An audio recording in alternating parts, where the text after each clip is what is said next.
Tyus Jones signed for the veteran minimum in Phoenix, but did the Heat drop the ball to potentially add a quality point guard to the mix? We'll break it all down in today's episode of Locked On Heat.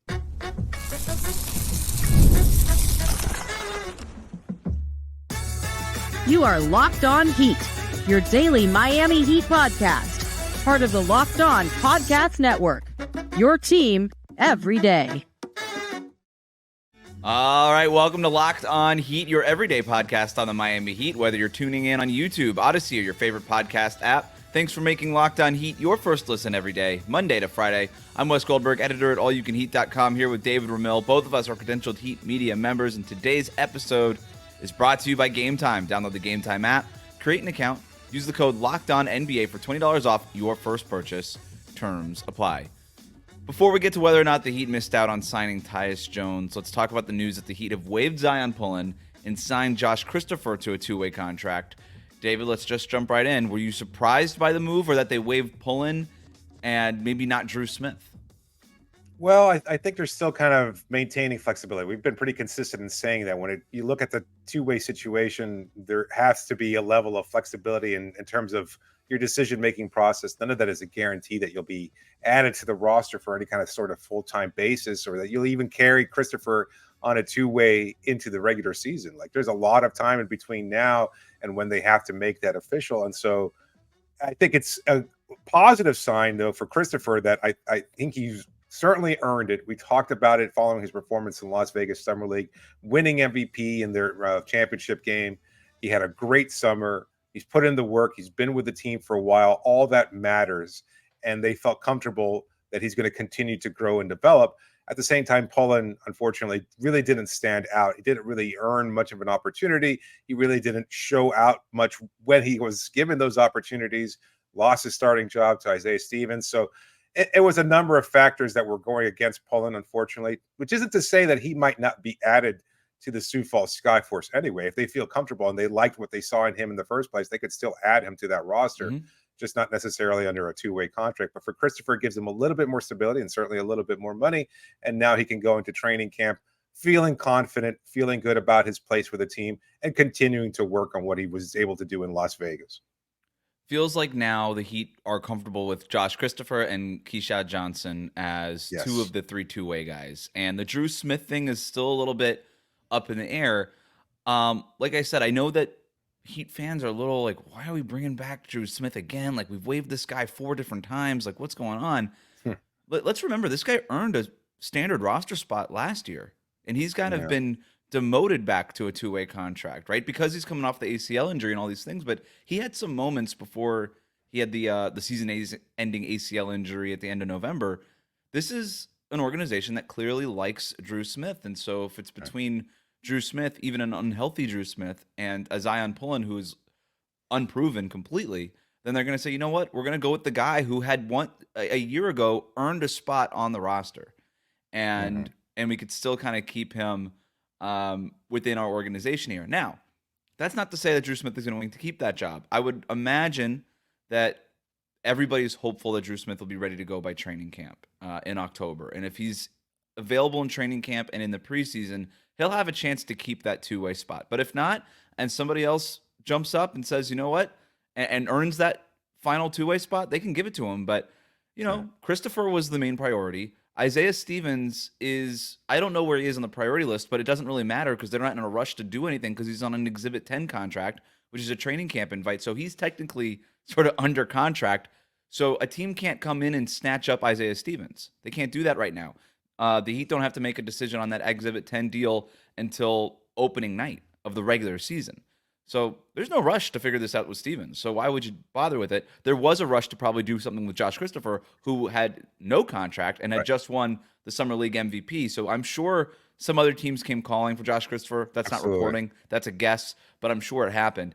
And the Heat said, you know what? Let's get this guy on a two-way so that he could feel a little bit more comfortable about going into the season with us, at least in this position.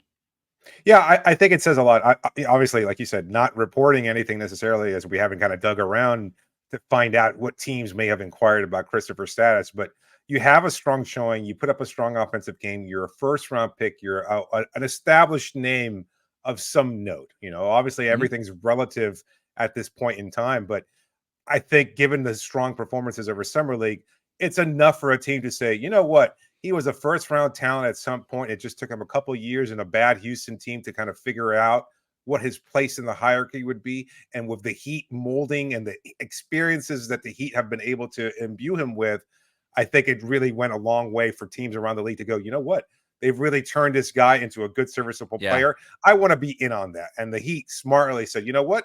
That's our priority, is locking up that talent and making sure that they could keep him as part of their system. I think it also says something about where they feel about Cole Swider and Alondas Williams too, who we kind of debated might be in that mix for some of those, two-way contracts. I think there's also, again, a lack of of rush to add those players around the league. Again, not reporting anything or anything like that, but I think it just, again, there's a sharp contrast between a player who wins MVP, has the kind of summer that Josh did, and then conversely, you get Cole and Alondas, as good as they were, and it's not a knock on them, but they're a little firmly more established as guys that just haven't risen or might not have much more potential to tap into. And so that doesn't seem like there's much of a rush around the league to sign those guys. And I think the Heat feel a little bit more comfortable just saying, you know what, we understand you're unrestricted free agents. If you have an opportunity elsewhere, take those opportunities. Otherwise, there's going to be a camp invite waiting for it. Exactly, right? And, you think about the development guys that the Heat have under contract. It's Josh Christopher, Keyshawn Johnson, Drew Smith, and Isaiah Stevens. Like, those are the four guys they have under contract right now. Cole Swider and Alondas Williams are out there hanging in the wind, but I think the Heat like them. I think they are also, like you said, giving them an opportunity. They rescinded the restricted free agent deal, made them unrestricted so that they can perhaps get an opportunity elsewhere, because there's just not a spot on the 15-man roster, right? The Heat have 14 players under contract. They cannot sign a player even to a veteran minimum without going over that second tax apron. We're going to talk about that a little bit more later on when we talk about Tyus Jones, obviously. But for the Heat, I think that they would like to have Cole Swider and Alondas Williams part of their system going forward, whether it's Sioux Falls or maybe on this final two-way or whatever it might be. I also think that Cole Swider and Alondas Williams would welcome a return to Miami on a two-way contract, but only if they're not getting that standard 15-man roster spot somewhere else. Alondas Williams, I believe, has had a standard contract or at least a 10-day contract in the NBA before a few times.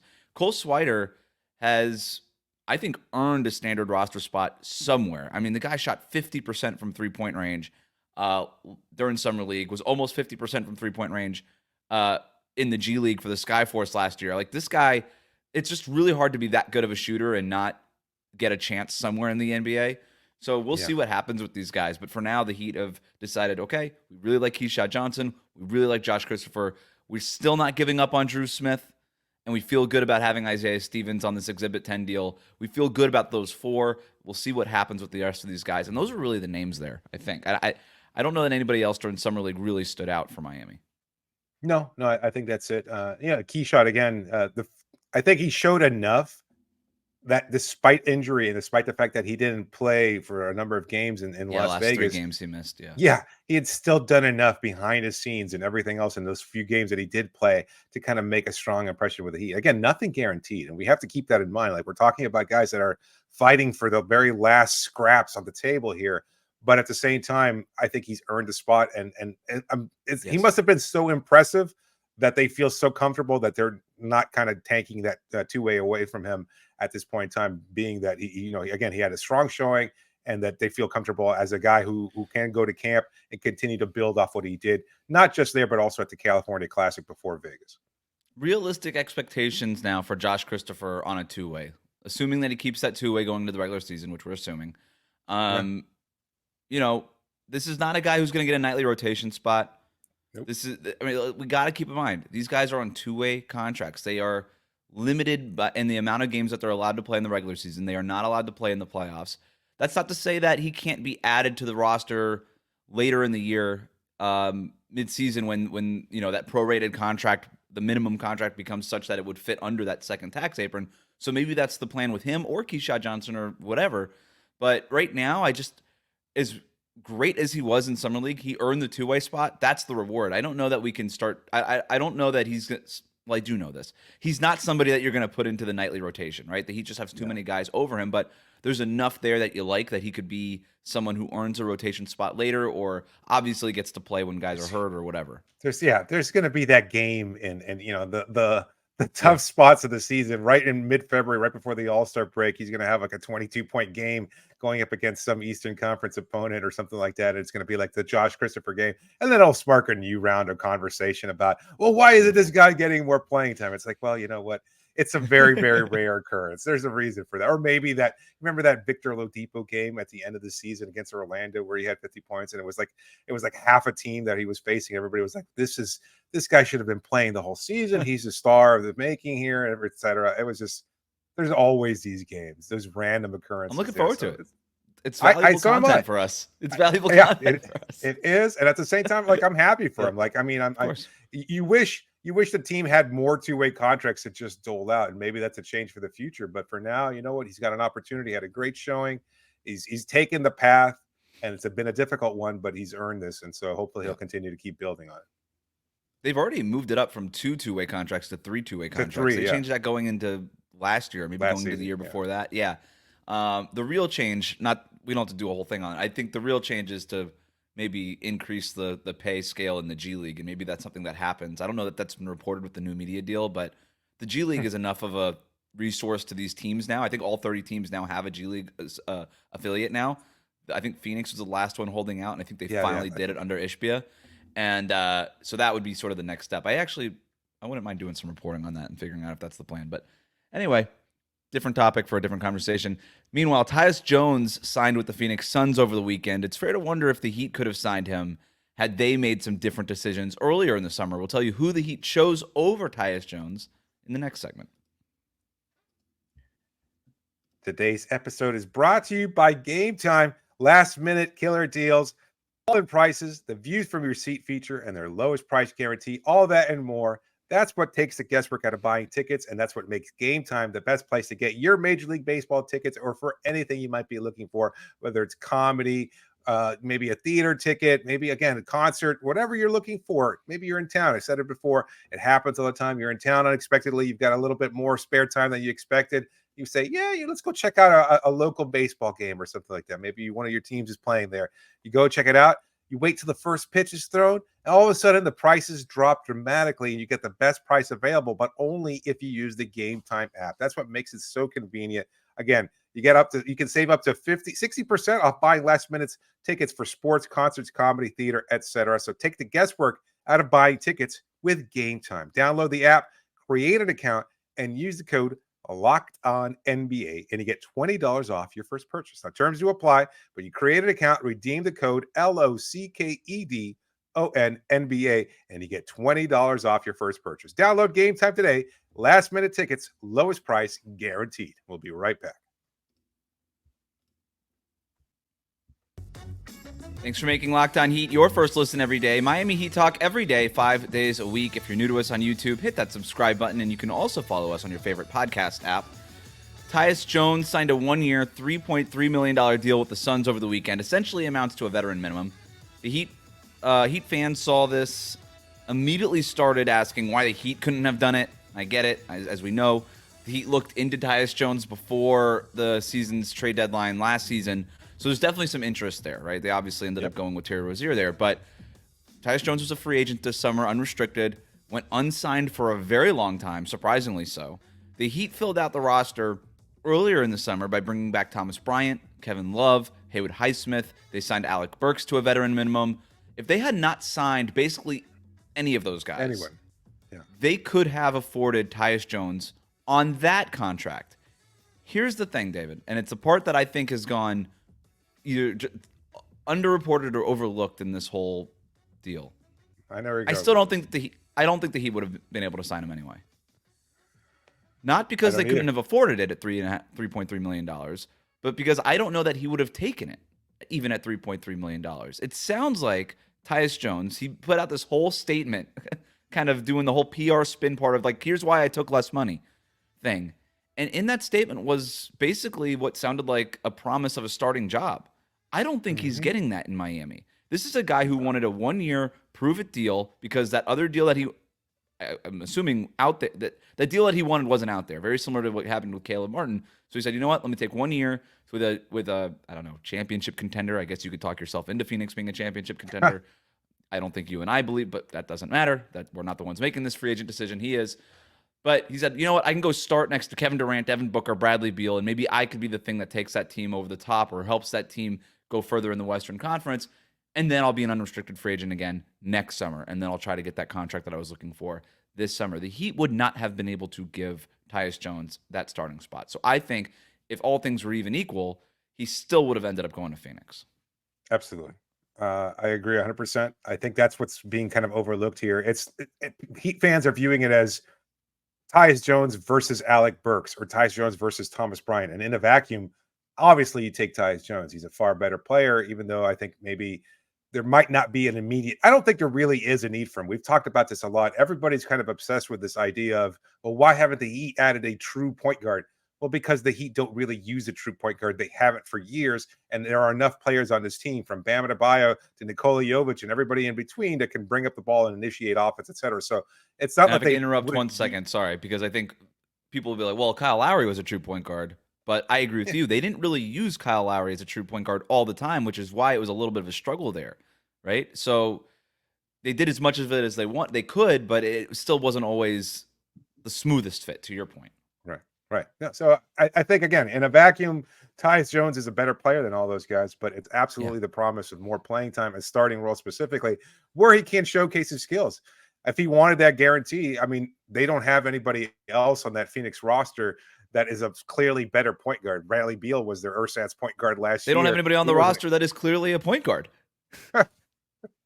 Fair enough. So, yeah, so they had, I mean, you could say the same thing about Miami, I guess, but at the same time, you have Tyler Hero, you've got Terry Rozier, you've got options there. And with everybody else in the roster initiating offense, the role of the point guard, it just isn't as valuable. Now, Tyus Jones is a good player, but for him to get that kind of idea or that promise from Phoenix meant so much. And that's what he's looking for, because he wants the opportunity to showcase what he can do as a starter, not just a guy who came off the bench. He's already done that, and he's been good enough. And it didn't lead to any kind of lucrative financial opportunity. If he can start on a playoff contender, not a dead team in Washington or anybody else that really didn't pay attention to what he was doing, then that's a different story. And that's, I think, a little bit more important to him than signing Miami. So I think it's a little unfair that the criticism that Miami has gone, because they're kind of overlooking that.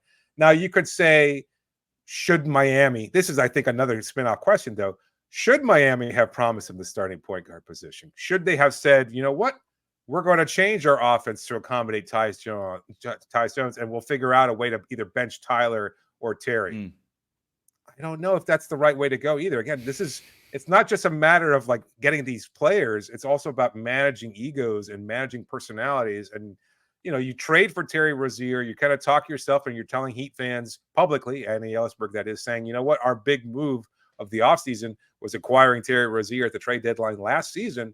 You can't just go say, you know what, we're going to take Terry and we're going to bench him in favor of Tyus Jones. I don't know. Especially when you've already chosen Rozier over Tyus Jones a handful of months ago. You did this in January. Where is Tyus Jones a better player than Tyler Hero or Terry Rozier? I don't think so.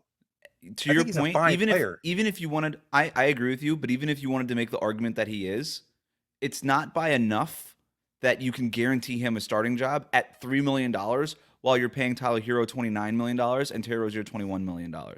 And that's the other part here, is I'm not even sure Phoenix should have guaranteed Tyus Jones a starting spot. I look across the NBA, there's a lot of fan bases kicking themselves over not having Tyus Jones at $3.3 million.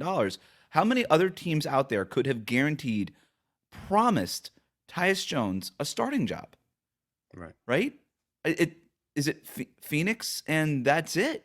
Right? Even a team like the San Antonio Spurs already had gotten Chris Paul. Like, you think about all the teams that needed point guards going into the summer.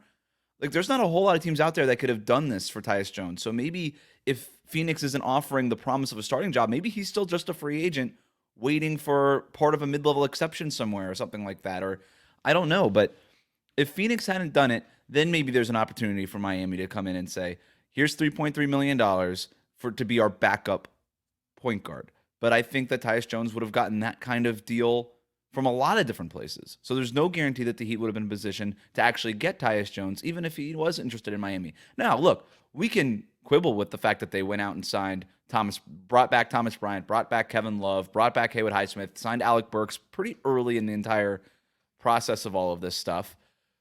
That's a fair, you could quibble with all of that stuff, and that's totally fair, but we can't also pretend that if they hadn't done that they would be having Tyus Jones as a $3.3 million backup point guard, because I just don't really think that was an option for Miami. Yeah, I think that's fair. Is it worth that kind of debating? Like, I mean, I don't know. Again, I think he's clearly a better player than Burks or Thomas Bryant.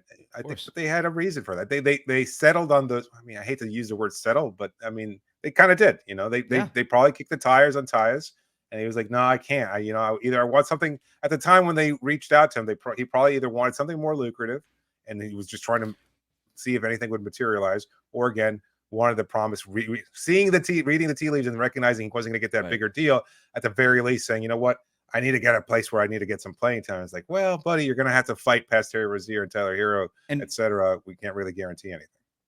And for if you want to say, well, hey, the Heat should not have signed Thomas Bryant or Alec Burks that early. They should have kept their powder dry and waited for this whole thing. Well, that's what they did last summer, is they waited the entire time, and then they missed out on a bunch of guys. They missed out on Kelly Oubre. They missed out on potentially Christian Wood. They missed out on all of these guys who Heat fans wanted and the Heat had some interest in. And so it's like, okay, well, if you want to complain about last summer, then maybe it's hard. You could argue that the Heat learned their lesson from last summer in waiting too long. They targeted the guys they wanted, brought them back, and whatever. So, again, I'm not even sitting here trying to defend the front office. That's not my job. My job isn't to project all these things and figure out who I can get on a minimum. And I do wish that there was a little bit more creativity from this front office this summer. I just don't know that Tyus Jones was ever a real option for this team at $3.5 million, whatever it would have been. I don't see him. Yeah, I don't see him taking that to be Miami's backup. Even if we all agree he would have been better than Alec Burks, I just don't think he would have accepted that deal. He accepted the deal from Phoenix, who are promising him a starting job. That's the whole thing here, right? So, there it is. So technically, I guess you could argue that the Heat chose Thomas Bryant, Kevin Love, Haywood Highsmith, Alec Burks over Tyus Jones, but I don't think that that's realistic. I don't think that that's a realistic way to look at this.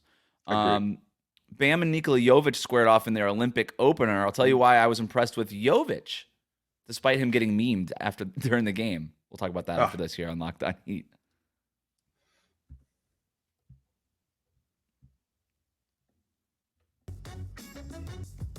Thanks for making Locked On Heat your first listen every day. Make sure you are subscribed on YouTube. Follow us on Twitter and on Instagram at Locked On Heat. Also follow us on your favorite podcast app. All right, so over the weekend, Sunday morning, Bam Adebayo, Team USA, played their Olympic opener, beat Serbia. Of course, Serbia is the team for Nikola Jovic, who was making his Olympic debut after an impressive FIBA World Cup run last summer that kind of set the stage for Jovic breaking out in his second year. And he was very excited about this Olympic tour. Wasn't sure he was going to be able to play in the Olympics because he had hurt his ankle during some warm-ups in Miami, actually, going through some workouts there. But he was able to get on the floor for Serbia's opener, and he wasn't awesome in that game. I mentioned he got memed during the game. There was that unfortunate meme of him kind of looking up dizzy after LeBron James just sort of went full LeBron James on all of Serbia. But Jovic, he finished with 5 points on 1 of 6 shooting, 1 of 5 from three-point range, 2 of 5 from the foul line, 2 rebounds, 1 assist, 1 steal in 14 minutes off the bench for Serbia. So 5 points on 1 of 6 shooting, obviously not awesome. But Serbia, by the way, was not awesome. I think they shot 41% overall as a team. Even Nikola Jokic, best player in the world, didn't play a great game.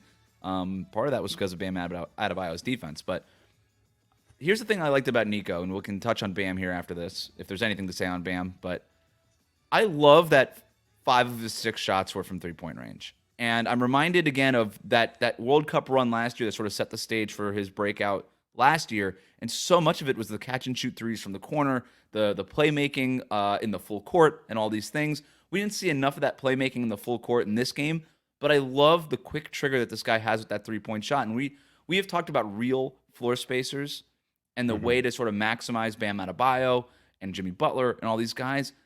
And I just think Nico is so young in his career that there's an opportunity for him to earn a reputation of being a knockdown three-point shooter. He shot 40% from three last year on a pretty significant volume. And then you look at it, the rate that he was shooting at, he was averaging 6.5 three-pointers per 36 minutes. That's a lot for a power forward, for a front court player. I think Nico is going down this path of maybe being looked at as, you know what, we got to close out on this guy. We got to worry about this guy on the perimeter, especially if he's going to shoot 40% like he did from three last year. Again, 1 for 5 in the Olympic Games, not awesome, but I'm more impressed with the fact that he kept taking them and that a majority of his shots were from beyond the arc. Yeah, I think it's a byproduct of also playing with a center like Jokic that commands as much attention. You know, he was able to drive into the paint, establish a space there, and then command the double or triple team because, well, he is Nikola Jokic, and he's going to find those players out on the perimeter there. But yeah, it was a solid game overall from him. I think he's still working his way back from injury. He clearly didn't look.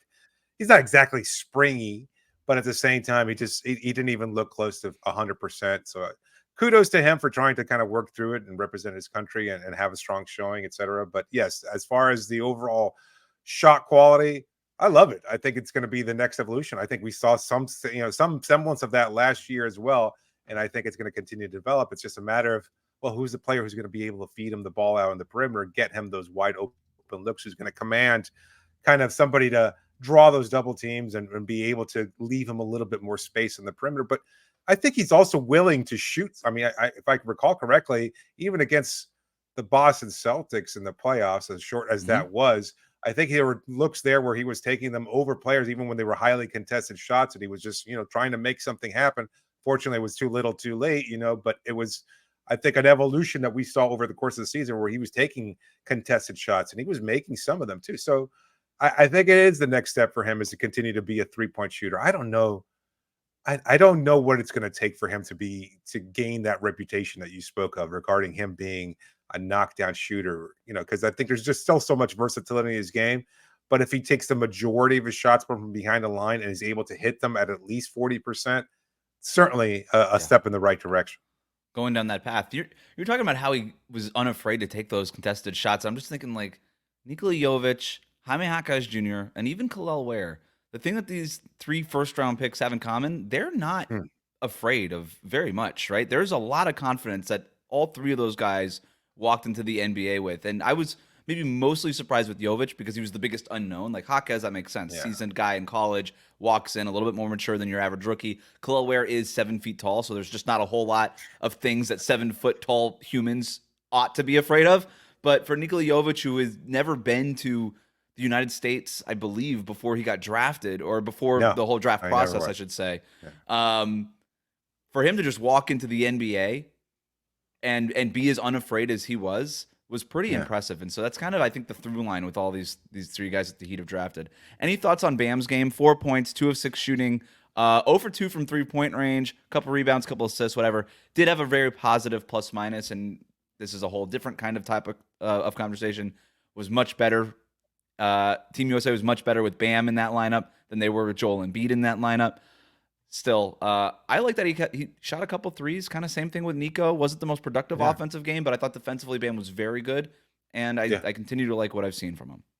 They had him kind of in the corner a lot of times too. But again, it's easier when you have guys like Kevin Durant scoring as easily as he did, or LeBron James driving the ball. So Anthony Edwards, there were a number of different players that Bam was sharing the floor with, and that kind of attention. So either way, it was good to see. Defensively, I mean, what else can you say? Like the sharp contrast between him and Embiid, especially when they play against Jokic. I mean, Jokic has always said one thing about Bam Adebayo is that he makes him work, and that it's always a battle. And even in this limited amount of time yesterday, you could see that effort. Like Bam is just going to use his strength, use his physicality, especially at the FIBA level when they don't call fouls as easily as they do in the NBA. It was such a joy to see because he was just like, he's using every ounce of his strength, every edge that he could possibly muster to make things uncomfortable and force bad shots from, again, as you said, the best player in the world. Whereas Joel Embiid is kind of like, Will I take up space? I'm big, and I'm going to stretch out my arms and see what happens. It's like, all right, buddy, thanks a lot for showing up. I hate to pile on the guy when the whole world seems to be doing so, because again, between the French crowd, I'm sure there are pockets of Cameroon right now that probably use him as a dartboard somewhere. Like Serbian fans obviously choosing Jokic over Embiid, booing him every time he touched the ball. It was it was just, he is probably the least popular NBA player in the world right now. I can't believe that. It's kind of a lose-lose for him, right? Because there's no way. Maybe he's a little bit more efficient offensively, but there's no way this looks dramatically better for Joel Embiid. Just the way he plays doesn't really work with FIBA basketball, whereas the way that Bam and Anthony Davis, by the way, they play, they could get out on the perimeter, they could switch on defensively. There's a little bit more of a perimeter game for those guys in terms of sort of the passing part of it that Joel Embiid doesn't really have. Yeah. And it just fits better, so I just don't know that there's a way that Team USA could win gold, and everybody would say they won gold despite Joel Embiid existing. It's a lose-lose for this guy, and I think you and I are the same way. It's just like you feel bad piling on a guy who's just trying to represent the country that he chose that he's from. He seems so proud too. I know, he seems like he honestly embraces the idea of being American. Like he said it, he's been here for over half his life as a young kid from Africa, and talking about, in sharp contrast to what we saw from, Gilbert Arenas talking, ridiculously xenophobic comments recently. And then you've got Joel Embiid, who's like, what? I'm just lucky to be here, etc. Like he feels genuinely honored. And as much as I might despise his style of play when we watch him regularly at the NBA level, like he doesn't play for Philadelphia right now. He's not playing for the Sixers right now. He plays for Team USA. And everybody hates him anyway. It's kind of strange to think that. It's like, I know it's not his fault either. I think he's hurt, and I think his style does not work. And it's just, again, he's out there. He's just big and cumbersome and lumbering around. And then you've got these two swift 6'11" type players in Bam Adebayo and Anthony Davis, who are just moving around, constantly swinging the ball, driving around, just doing everything they possibly can to ignite the offense. And it's just a completely different look. And oh, well. It is pretty remarkable that Bam is consistently, it's not like an every game thing, but pretty regularly closing games for Team USA over Joel Embiid, and even sometimes over Anthony Davis, or playing with Anthony Davis in that closing lineup. That's pretty great. And I love everything that Bam has been able to do for this team. And also pretty interesting, I thought, was the fact that Steve Kerr DNPC'd Jason Tatum, and we saw Bam get heavy minutes. Now, I think part of that is the matchup, right? You want as many big bodies and experienced bodies guarding Nikola Jokic as possible. You would argue no two centers in the NBA have guarded Nikola Jokic in high leverage moments more over the last couple seasons than Bam Adebayo and Anthony Davis. And Team USA has both of those guys on the roster. Right. So you put them out there as much as you can to guard against the best player in the world. But maybe the next game against South Sudan, it wouldn't shock me if Bam was a DNP-CD. It not necessarily in the South Sudan game, but at some point, because it just sounds like, based on this interview. Well, he did struggle. Those lineups struggled against South Sudan in their previous matchups. They'll go 5 out more. I could see Tatum, more of a switch everything kind of defender on the perimeter, play some more minutes. He could play over Joel Embiid, though. I mean, who knows? So, but so far so good for Bam Adebayo in the Olympics. So we'll keep tabs on Bam, obviously, for Team USA. We'll keep tabs on Nikola Jovic for Serbia, as long as those two teams are in it. But for now, thanks for making Locked On Heat your first listen every day. Like, comment, and subscribe on YouTube, and follow us on your favorite podcast app.